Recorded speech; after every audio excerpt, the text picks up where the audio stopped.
भारत देश को स्वतंत्रता दिलाने के लिए कई स्वतंत्रता सेनानियों ने हंसते हंसते अपने प्राणों की आहुति दे दी। उन्होंने हर देशवासी को भाई बंधु माता पिता जैसे रिश्तों में समझा और सभी को स्वतंत्रता दिलाने के लिए किसी भी मुसीबत से वे नहीं डरे और डटकर मुकाबला करते रहे।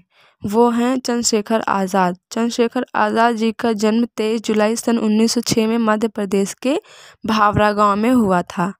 अब भावरा गांव का नाम चंद्रशेखर आज़ाद जी के सम्मान में गांव का नाम चंद्रशेखर आज़ाद ही रख दिया गया। चंद्रशेखर जी का परिवार उत्तर प्रदेश के उन्नाव जिले के बदरका गांव से था। उनके पिताजी का नाम सीताराम तिवारी था।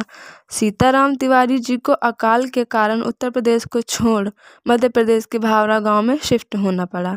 चंद्रशेखर आज़ाद जी बचपन से ही निशानेबाजी में निपुण थे।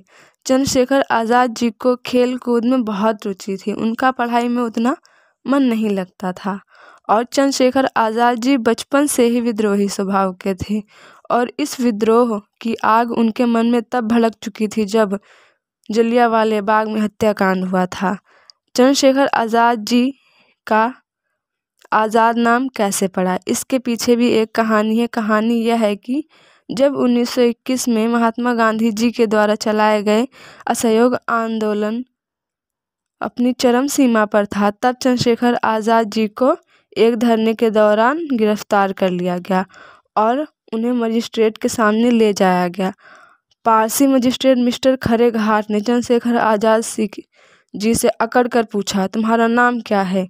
चंद्रशेखर आज़ाद जी ने बड़े ही सहजता से कहा, मेरा नाम आज़ाद है। फिर दूसरा सवाल पूछा, तुम्हारे पिता का क्या नाम है? उन्होंने कहा, मेरे पिता का नाम स्वाधीनता है। फिर मजिस्ट्रेट ने तीसरा सवाल पूछा कि तुम्हारी माता का क्या नाम है? फिर चंद्रशेखर जी ने वैसे ही सहजता से कहा कि मैं भारत माता की संतान हूँ, मेरी माँ का नाम भारत है और मेरा कारागार ही मेरा घर है। ऐसे में मजिस्ट्रेट को आज़ाद जी पर बहुत गुस्सा आ जाता है और आज़ाद जी को 15 बेत लगाने की सज़ा सुना देते हैं। फिर आज़ाद जी कुछ भी नहीं कहते और हर बेत पर बस इतना कहते हैं, भारत माता की जय, भारत माता की जय। मजिस्ट्रेट के सामने यह नारा लगाते रहे और बेत लग जाने पर जेलर द्वारा 3 आने देने पर वह 3 आने जेलर के मुंह पर फेंक वहां से चले गए। तभी से उनका नाम आज़ाद पड़ गया। जलियांवाले बाग से आज़ाद जी ने कहा, आज़ादी बात से नहीं बंदूक से मिलेगी।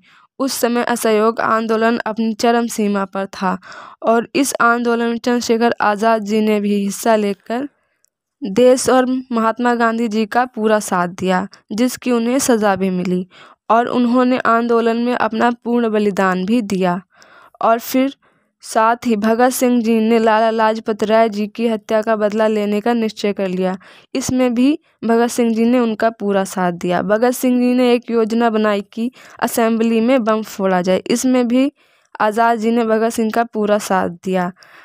ये सब कांड हो जाने पर अंग्रेजों ने इनको पकड़ने में पूरी जी जान लगा दी, पूरी ताकत लगा दी और इनको पकड़ने के बाद उनसे कहा कि तुम आत्मसमर्पण कर दो। पर इन शहीदों ने कहा कि हम शहीद हो जाएंगे लेकिन आत्मसमर्पण नहीं करेंगे और फिर वो शहीद हो गए। उनको फांसी की सज़ा सुना दी गई, जो उनका नाम आज भी अमर है। Thank you.